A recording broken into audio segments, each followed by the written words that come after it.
ઉના નગરપાલિકાના આમ આદમી પાર્ટીના જે ઉમેદવાર છે એમની ઉપર ફાયરિંગ થયું હોવાના સમાચાર સામે આવ્યા છે અને આમાં પણ મહત્વપૂર્ણ બિંદુ એ સામે આવી રહ્યું છે કે જેમની ઉપર ફાયરિંગ થયું છે એ અજયભાઈ બાંભણિયા જે આમ આદમી પાર્ટીના ઉમેદવાર છે તેમણે આક્ષેપો જે છે એ ત્યાંના ઉનાના જે ધારાસભ્ય છે કાળુભાઈ રાઠોડ એમના ઉપર કર્યા છે।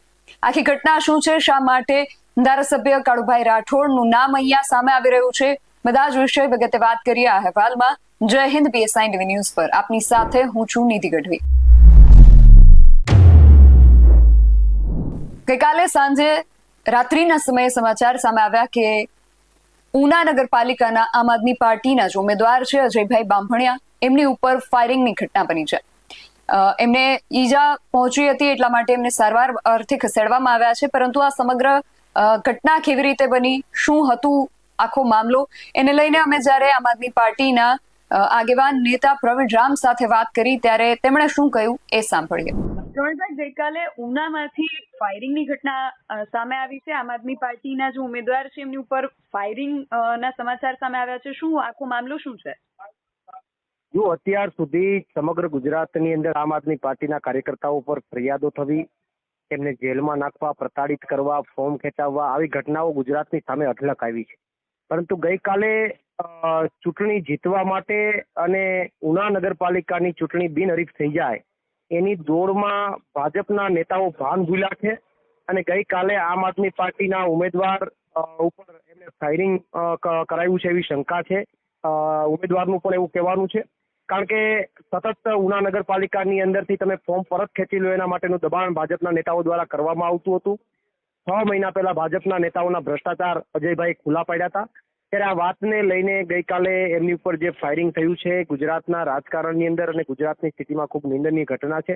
લોકશાહીનું ગળું દબાવી દેવી ઘટના છે અને સૌથી મોટો પ્રશ્ન તો એ થાય છે કે ચૂંટણી વખતે તમામ હથિયારો જપ્ત થઈ જાય છે, તો હથિયાર ક્યાંથી આવી?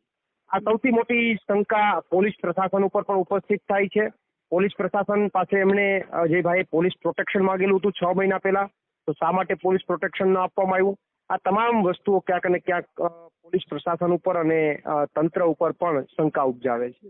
અને પ્રવીણભાઈ, અજયભાઈને આ ઘટનામાં કોઈ ઈજા થઈ છે કે કેમ થઈ છે, તો કેવી એમની પરિસ્થિતિ છે, શું છે? તો સદનસીબે અજયભાઈ બચી ગયા છે। જેવું ગોળીનું ફાયરિંગ થયું ત્યારે ટૂંકમાં એમનો જે ચહેરો છે એમની બાજુમાં થઈને ગોળી નીકળી ગઈ અને જે કાચ છે એમના ફેસ ઉપર લાગ્યો છે, શરીર ઉપર લાગ્યો છે, એટલે સદનસીબે ટૂંકમાં બચી ગયા છે।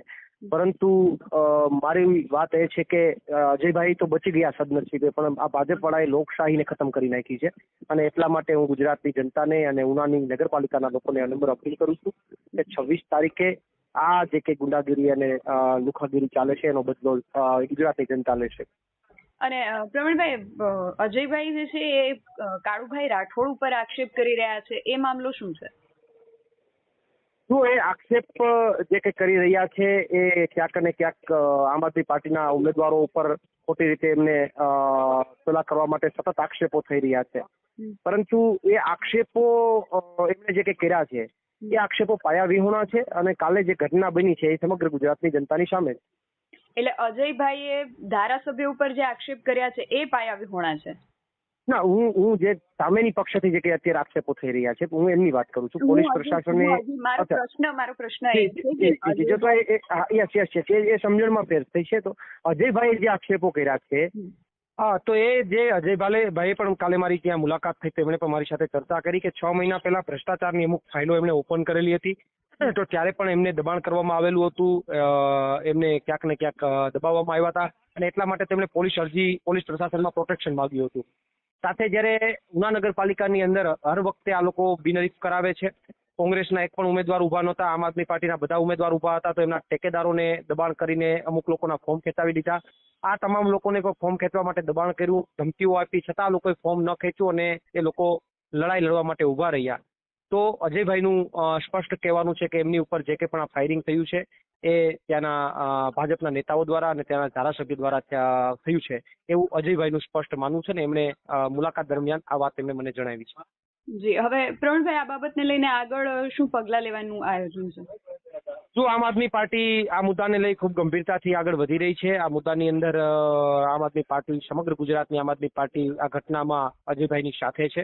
અજયભાઈ અને અન્ય તમામ ઉમેદવારો છે એ ઉનામાં પૂરી તાકાતથી ચૂંટણી લડશે, ચૂંટણી મેદાનમાં ઉતરશે. કોઈ પાછું પડવાનું નથી અને એમાં સંપૂર્ણપણે આમ આદમી પાર્ટી સાથે છે, ગુજરાતની જનતા સાથે છે. જરૂર પડશે તો આવનારા દિવસોમાં ત્યાં જઈ અને કોઈ આંદોલનો કરવા પડે અથવા કોઈ મુવમેન્ટ કરવી પડે, કાયદાકીય લડાઈ લડવી પડે, તેના માટે પણ આમ આદમી પાર્ટી સંપૂર્ણ તૈયાર છે.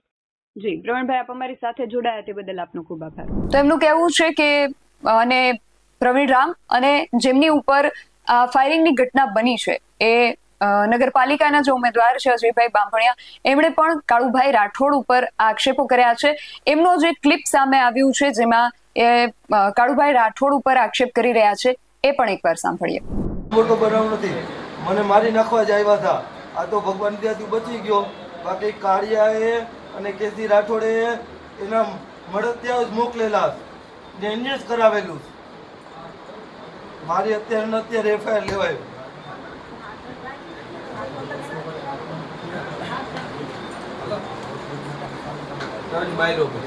હા, આપણે બમ્પ આવે ને એની પહેલા ત્યાં ગાડી ધીમી કરવી પડે.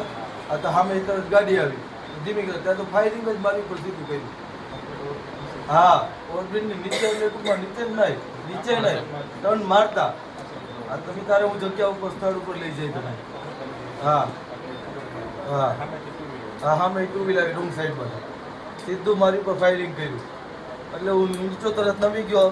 ત્યાં ટુ વ્હીલવાળા આમ જોતા હતા, તેમાં ડાયરેક્ટ રિવ્યુઝ લઈ અને સીધો આ બાજુ વળી ગયો ઉના પોલીસ સ્ટેશનમાં. તો આમના આક્ષેપ મુજબ એ લોકો કહી રહ્યા છે કે ઉનાના જે ધારાસભ્ય છે કાળુભાઈ રાઠોડ, એમનો આમાં ક્યાંક ને ક્યાંક હાથ હોઈ શકે છે.